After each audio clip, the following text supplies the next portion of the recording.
বন্দে পুরুষোত্তম, বন্দে পুরুষোত্তম, বন্দে পুরুষোত্তম।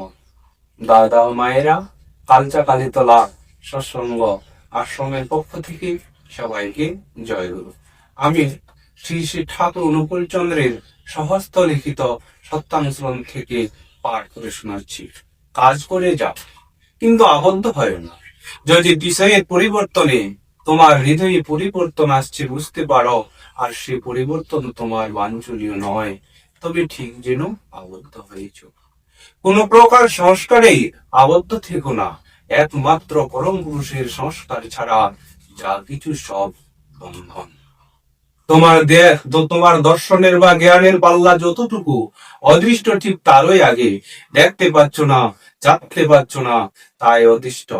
তোমার শয়তান অহংকারী আহম্মক আমিটাকে বের করে দাও। পরম পিতার ইচ্ছায় তুমি চলো।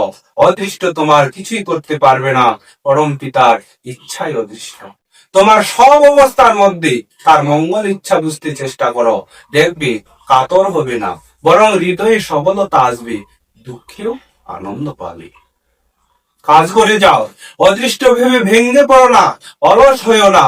তুমি যেমন কাজ করবে, অদৃষ্ট তোমার তেমনি হয়ে দৃষ্ট হবে। সৎকর্মীর কখনো অকল্যাণ হয় না, একদিন আগে আর পাছে।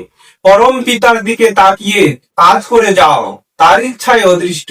তাছাড়া আর একটা অদৃষ্ট ফদিষ্ট বানিয়ে বেকুব হয়ে বসে থেকো না।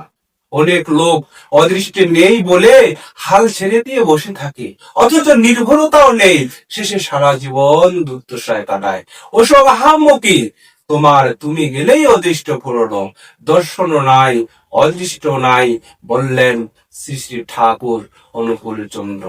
বন্দে পুরুষোত্তমম, বন্দে পুরুষোত্তমম, বন্দে পুরুষোত্তমম। জয় গুরু।